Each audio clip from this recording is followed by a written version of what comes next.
Welcome to Realism and Symbolism in Art. This is a sketch assignment, and we've been learning about two artists, Diego Rivera and Frida Kahlo, both artists from Mexico.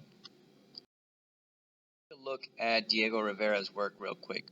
So here we can see he's using a lot of symbols in his artwork, and he had a lot of different themes in his work, but this one was about resistance.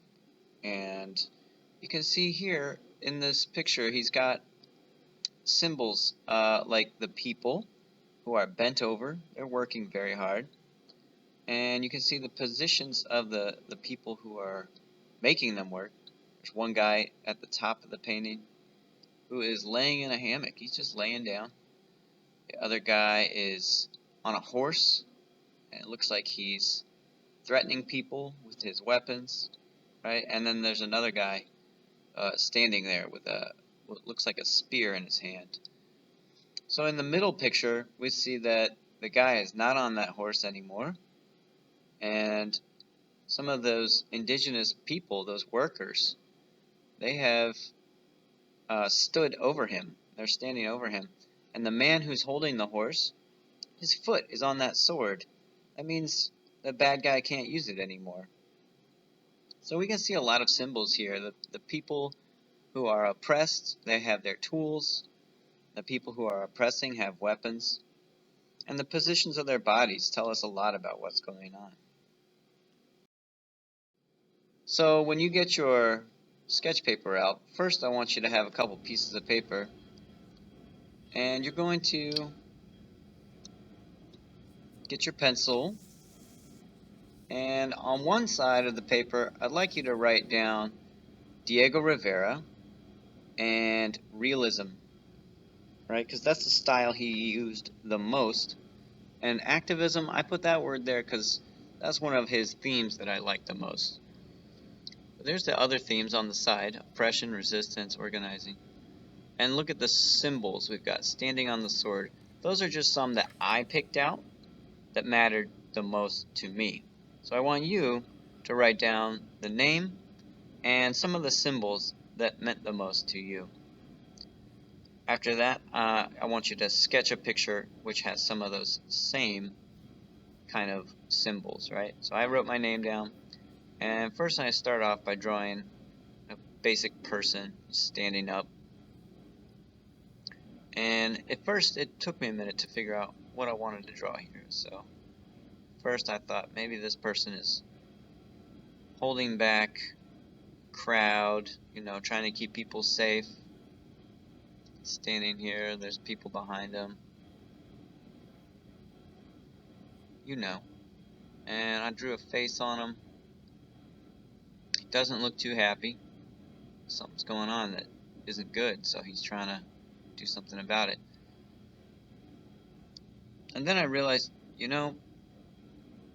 this guy's got to have a mask on because we're living in COVID times. So put a mask on him. Here's that sword. I figured instead of it just being a sword, it should be broken too. So he's standing on the sword. It's not the best picture, this is just a sketch, so it doesn't have to be perfect. What else can I put over here? I was thinking a helmet, right? What kind of helmets are we seeing people wear these days? And this is what I thought of. One of those helmets with a face mask on it, It might not look completely clear to you guys, but that's what I'm trying to draw here. I thought a badge. That might be a symbol I want to put down there. And these people are wearing their masks, This person's holding a sign. It doesn't have to be perfect. Just get the basic idea down, right? So that you can tell what it's supposed to be. Don't forget to add those details like eyes and nose, stuff like that. Here we go. I can spell things, I know. Stop the what? Who knows? It's up to you. What do you see going on? said stop the war. That's kind of vague, but you know, violence was too long of a word. It wouldn't fit on the sign, so I just said stop the war.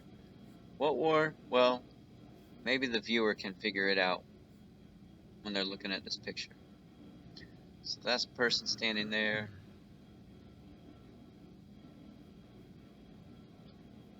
Got another person standing here. So we got a crowd that gathered up. And so at first I thought maybe, you know, they're standing up to somebody who needs to do the right thing. But then I thought, well, what if this guy in the front, maybe that was his stuff. And he took it off, right? He took off his helmet. He took off that badge. He put down his sword. And he's joining up with these people. So that's my Diego Rivera inspired sketch. It only took me a couple minutes. So when you get the chance after you watch this next video, I want you to try and make a Diego Rivera style sketch. Frida Kahlo. This is one of her most symbolic works. And you can see it's got a lot of symbols in it, right? The skull on the left side, I think that's supposed to be Mexico on the left and the USA on the right. You can tell because of the flags, right? She's also wearing some clothes that are kind of traditional, kind of Western. The plants on the left side, they have roots growing into the ground, but on the right side, we got electrical wires. On the left side, we got ancient ruins, right? History. But on the right side, it's just all these factories, right? You see the sun and the moon. They don't look too happy. Got a lot of clouds. Some of the clouds are coming out of smokestacks. Some of them are real clouds in the sky. So those are some of the symbols we see in here. The thing is called magical realism. So I'm going to be doing my Frida Kahlo side. I got to write down her name and magic realism. That's realism plus some extra symbols, right? She always did portraits, not always, but most of the time. She did portraits of herself and others. And she had some of these things in her symbols. Animal friends, pins and needles, that sort of thing. So I'm going to make mine a portrait. So I'm going to turn it portrait style. That means the paper is going to be tall looking instead of wide, so vertical instead of horizontal. I'm going to start by drawing a portrait of myself here.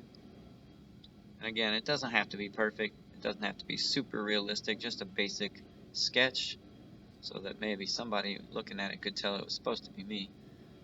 And let's see, I've got a beard right now. Beard is growing back in. Got crazy hair right now because I haven't had a haircut in a long time. There we go.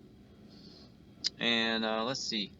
She put antlers on herself in one picture. I think maybe she was feeling like a lost animal in the forest that had no defenses. That picture of her with the deer horns and arrows in her body, she must have been feeling pretty rough when she made that picture. Sometimes I feel like a deer in the headlights because it's like so many things are happening at once, right? But I also have to, you know, dress up like a normal person sometimes. And, well, I figured another thing is I like to be outside and run around like a dog. Dogs are some of my favorite animals.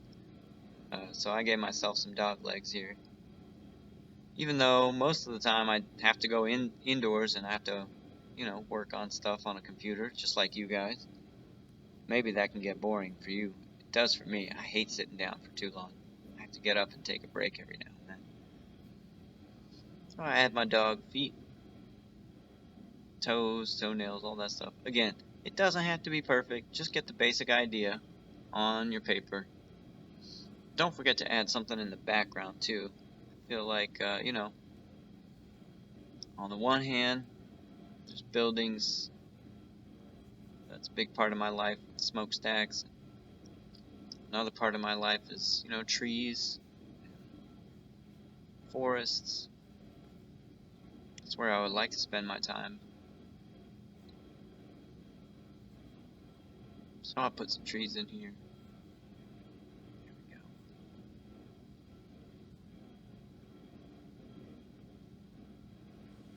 go. Alright, and now got some symbols in here, so it's not realism anymore, right? It's a little bit realism, but mostly it's symbols, so we call that magical realism, stuff that couldn't really happen. And the skull here, you know, I think it's almost that time of year when there's lots of ghost stories and things like that, so. And Day of the Dead is coming up, so we got some symbolism there too. Alright, so your sketches, just need to take a picture of them and upload it to assignments. I hope you had as much fun as I did, and good luck. Can't wait to see what you make.